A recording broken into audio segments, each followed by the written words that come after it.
Hi, I'm Angela. You know how people say money can't buy happiness? Well, my dad seems to think money is worth more than his daughter's safety, but I'm getting ahead of myself. Let me back up and explain how this nightmare started. I live with my mom, Sarah, in a cozy apartment on the east side of town. It's just the two of us, and honestly, that's perfect. Mom's a nurse at County General, and even after the divorce, she's always made sure I had everything I needed. Movie nights, cooking together. She's never once tried to lock me in a house against my will. You know, normal parent stuff. Then there's my dad, Mark. He remarried 9 years ago to a woman named Jessica, and they have an 8-year-old daughter, Lily. Jessica's always treated me like I'm some sort of threat to her perfect little family, with her fake smiles and condescending tone, like I'm still 5 years old instead of 17. Lily's sweet, but only when her mom's not around. Otherwise, Jessica's trained her to act all cold and distant during my visits. You should spend more time with your sister, Dad would say, but what he really meant was, I need free childcare. At first, it was subtle. Babysitters are so expensive these days, or Lily really looks up to you. Then last week, he called with this brilliant idea. Hey, princess. What if you watch Lily after school sometimes? Jessica and I could even pay you. I have volleyball practice, Dad, and debate club. And homework. Come on, help your old man out. We're trying to save for Lily's college fund. The guilt trips only got worse. Every call, every text. Then he played his trump card. I found your old baby blanket while cleaning the attic, the pink one with the rabbits. Why don't you come over Saturday morning? We could go through your childhood stuff. Just you and me. That got me. Stupid, right? But I missed the dad who used to read me bedtime stories and take me for ice cream after ballet class. So Saturday morning, I drove over to their fancy house in the suburbs, thinking about that ratty old blanket and the memories tied to it. I should have known something was wrong when I saw Jessica's car in the driveway. Dad had said she'd be at yoga, but I walked up to the door anyway, clueless like a lamb to the slaughter. Perfect timing. Dad greeted me with a big smile. Jessica and I have an emergency meeting with our financial advisor. You can watch Lily for a few hours, right? We'll be right back. Before I could protest, he was ushering me inside. And then I heard it, the heavy click of the deadbolt sliding into place. I sprinted to the front window, just in time to see Dad and Jessica climbing into their Mercedes. Jessica turned, giving me a little wave, like we were playing some kind of game. And then they were gone, leaving me trapped. They did the same thing to Maya, came a small voice behind me. I turned to see Lily clutching a stuffed penguin, her eyes wide. Maya, I asked. Your old babysitter, she said quietly, and Katie before her, and Emma. Mommy says it saves money if they can't leave. My hands shook as I grabbed my phone. No signal. Of course, I tried the Wi-Fi. The password had been changed. The landline? Dead. When I checked the cable modem, it had been completely powered down. They thought of everything. Heart pounding, I did a sweep of the house. Every door and window was locked tight, even the sliding glass door to the backyard, which had a bar across it. That's when I noticed it, a tiny red light in the corner of the living room ceiling. Lily, I said slowly, how long have those cameras been there? She shrugged, still hugging her penguin. Daddy put them up after Maya tried to climb out the bathroom window. My mind raced as I cataloged possible escape routes. When I heard a tap on the kitchen window, I nearly jumped out of my skin. Mrs. Chen, our elderly neighbor, was standing in her garden, her expression etched with concern.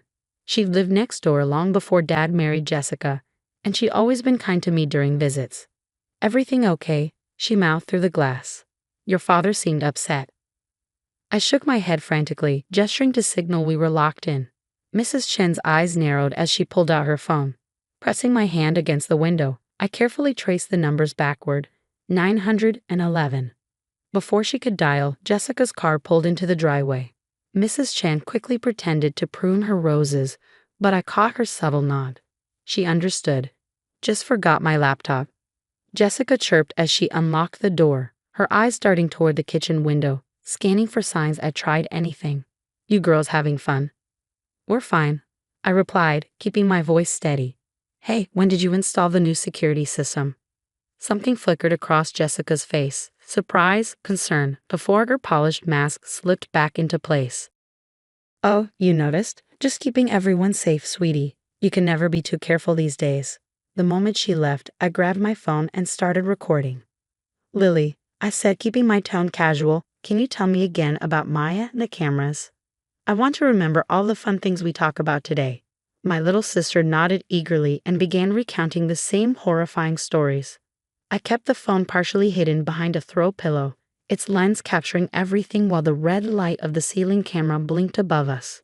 Two could play at that game. They wanted documentation. I'd give them documentation.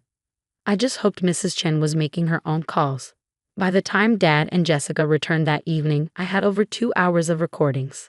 Lily had innocently shared everything: the crying babysitters, the threats about withholding pay, the times they'd been left without food for misbehaving. She didn't even realize how wrong it all was. When I finally got home, Mom was waiting for me in our apartment's parking lot, her face tight with worry. Mrs. Chen had called her immediately after contacting the police. I played the recordings for her, and her expression cycled through shock, fury, and heartbreak. I always knew Jessica was cruel, but this, she was already dialing her lawyer friend. And your father, I can't believe he'd. Her voice cracked, and I hugged her tightly. It's not your fault, Mom, I said. But we're going to stop them. The next few days were a whirlwind of police statements and legal meetings. Then Maya showed up at the station. She looked exhausted, dark circles under her eyes. But her voice was steady as she described her own experience. 6 months ago, she began, I was too scared to come forward. My parents needed the money, and they threatened to tell everyone I was a thief. Maya twisted her hands together, her words halting. But when Mrs. Chen told me about Angela, I couldn't stay quiet anymore. Dad's attempts at damage control started with tearful phone calls. Princess, you're misunderstanding everything. We were just trying to teach responsibility. You're tearing this family apart. When that didn't work, he resorted to threats. If you go through with this, you'll never see Lily again. Is that what you want? But the evidence kept piling up. Mrs. Chen, suspicious after Maya's sudden departure, had installed her own security cameras. The footage caught everything: the locked doors, disabled phones, and even Jessica bragging to her friends about their foolproof money-saving system. Everything came to a head at Sunday dinner. Dad had insisted we talk things through as a family, probably hoping to guilt me into dropping the charges.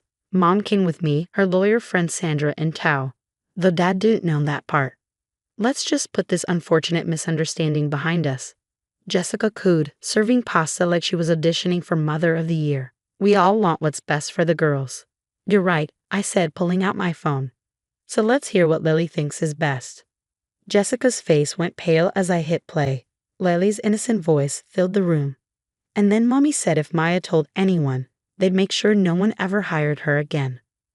Turn that off, Jessica shrieked, lunging for my phone. But Mom was faster. The police already have copies, she said coldly, along with Mrs. Chen's footage, Maya's statement, and testimonies from 2 other babysitters. That morning, someone new had come forward. Dad slumped in his chair, finally realizing this wasn't going away. We can work something out. Money's no object. That's your problem, Dad, I said sharply. Money was always the only object. Right on cue, the doorbell rang. The police officers who walked into our family dinner weren't a surprise, not to Mom, Sandra, or me. What did surprise us all was how many victims they'd uncovered. The investigation had revealed Dad and Jessica's money-saving system went back even further than Maya knew. Mark and Jessica Thompson, you were under arrest for child endangerment, false imprisonment, and witness intimidation, one officer stated as they read their rights. Jessica burst into tears, but Dad just stood there, looking old and defeated. Lily ran to me, burying her face in my shirt. Are they taking Mommy and Daddy away? She asked, her voice trembling. I held her close, stroking her hair. Just for a little while, sweetie. You're going to stay with Grandma and Grandpa Wilson. The weeks that followed were intense. Dad's business partners scrambled to distance themselves, horrified when the media broke the story. 3 of them even came forward, admitting Dad had bragged about his creative childcare solutions during meetings. The company Dad had spent 15 years building crumbled in just 15 days. Jessica's perfect suburban mom image shattered as more people came forward. Her yoga friends, book club, and even her neighbors shared stories about her subtle threats and manipulative hints. The community rallied around the victims instead of them. Maya received a scholarship from a local business owner inspired by her bravery. Mrs. Chin organized a support group for families affected by domestic entrapment, becoming a pillar of hope for our neighborhood. And Mom? She threw herself into advocacy, pushing for stronger laws to protect babysitters and young workers. This stops here, she said at every community meeting. No more silence. No more fear. Lily adjusted to life with her grandparents, who were horrified by what their daughter had done. They made sure she got counseling and encouraged her relationship with me. Every week, Lily and I had sister dates, just us. No locks, no cameras, no fear. As for Dad and Jessica, they took a plea deal. The evidence against them was overwhelming. Dad sent me a long letter from jail, full of regret and pleas for forgiveness, claiming he'd been blinded by greed and control. I never wrote back. Last week, I got accepted to State University with a full scholarship. My entrance essay was about standing up against abuse and driving community action. When I told Mrs. Chen she'd been my inspiration for majoring in social work, she cried. Mom asked if I was sure I wanted to work with trauma victims, given everything we'd been through. Yes, I told her, because I've seen what happens when no one does. What would you do if you discovered your parents were exploiting and imprisoning vulnerable teenagers for profit? Would you turn them in immediately, like Angela did, or try to handle it privately first? Share your thoughts in the comments below.